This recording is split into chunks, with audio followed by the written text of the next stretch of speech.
Living here in North Carolina, a few years ago, I had a beautiful fescue lawn in my front yard. However, in more recent years, the oak trees have grown a huge shade canopy, and despite my efforts to reseed and maintain the grass, I now have this. Well, this is not acceptable, and my solution is to re-landscape my front yard into a shade garden. And a central feature of this new shade garden will be a garden path. Looking for ideas by Googling garden paths, I came upon this inspiration. The basis of this garden path is the Quickrete Country Stone Walk Maker. What I liked about this concrete mold was the natural look, even though it's made from concrete. Doing some quick math, this pattern covers close to 4 square foot. If it takes an 80-pound bag of concrete at $4.50 a bag, this is close to about $1 per square foot.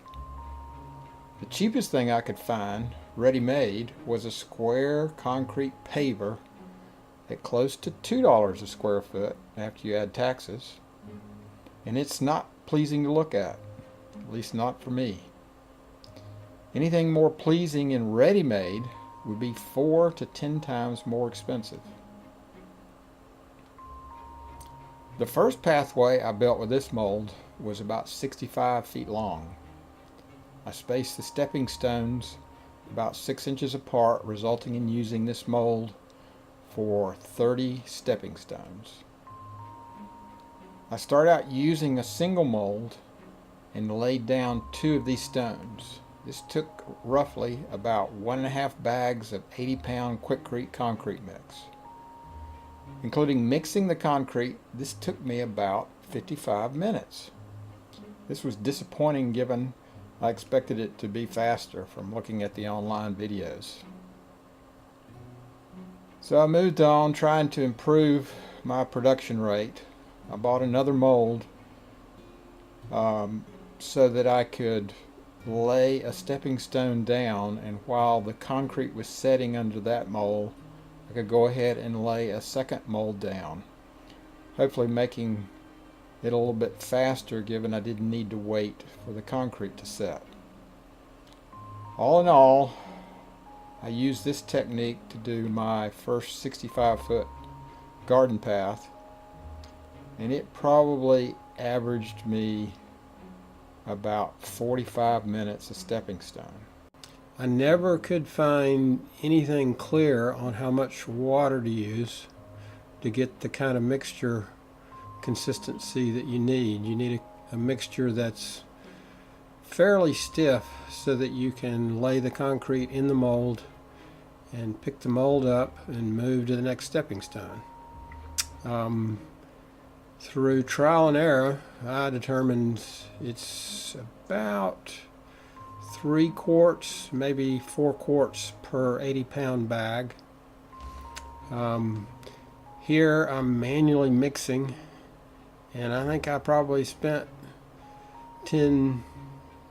almost 10 minutes mixing this 80-pound bag, which is something that I sped up by going to a drill and just a little mixing device and a bucket. I'll show you a video of that later. Overall, 2 80-pound bags would yield about 3 stepping stones. As you watch the video here, the first 80-pound bag yielded me about 1.5 of these patterns, these stepping stone patterns. I should also mention that regarding how much water to add to the concrete mix, while you want it stiff, you don't want it too stiff, otherwise it makes it hard to get it up into the corners of the mold without a lot of vibration And even still, you need to tap the mold. You'll see me do that as I move along to get the concrete to settle into the sharp corners of the mold. Mixing it too thin means that you have to let the mold sit there a lot longer and actually allow the concrete to begin to set. Otherwise, when you pull the mold, the concrete will literally droop and start sagging around the edges, and it makes for a rather ugly stepping stone. Now, as I pull up the mold, you'll notice that it sticks. I didn't use any kind of release agent on the mold before I used it this time.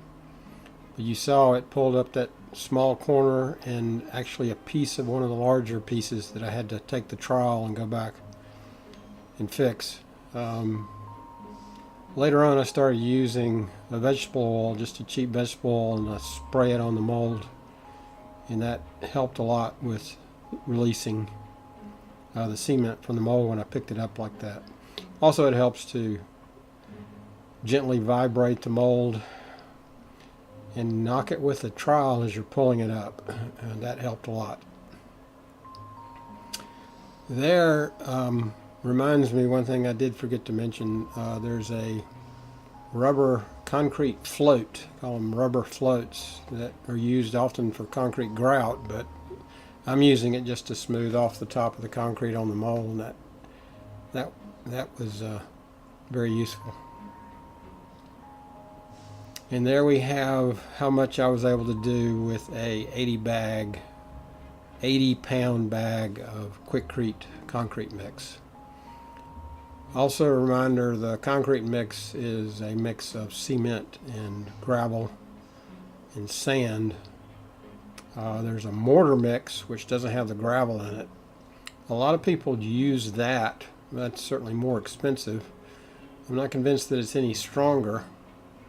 And then I've seen videos of some people using what's called aircrete, which is a lightweight concrete. Basically, it's not concrete, a mortar that's half and half mortar mix and a foam or surfactant that's made basically with a dishwashing liquid and water.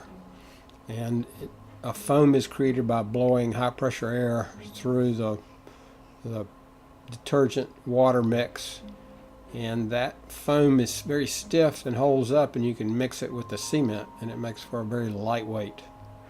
Now, I've seen in watching a video where a guy did that, he literally was pouring it out of a bucket. It was so thin. And in that case, it's important to notice how tight the mold is to the ground. There can be a gap, and the cement, if it's too thin, will seep out of that gap. Now, this part of the video, I laid the two molds that I used over the 29 stepping stones and laid them on a flat concrete floor, because I noticed that they were no longer perfectly level or flat, and you can see there's a gap on the corners. And if I use too thin of a concrete mix, or I vibrate the mold too much, the concrete starts seeping out from underneath the corners, and it makes it difficult to get a good clean looking stones on the corner. My next video, I will show you how I addressed that issue. There you have it. That includes part 1 of tips for building garden pathways. If you found this video helpful, give it a thumbs up and share with a friend.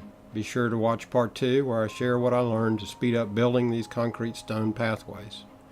If you have suggestions to improve this video or experiments to improve building garden pathways, please leave your suggestions in the comments below.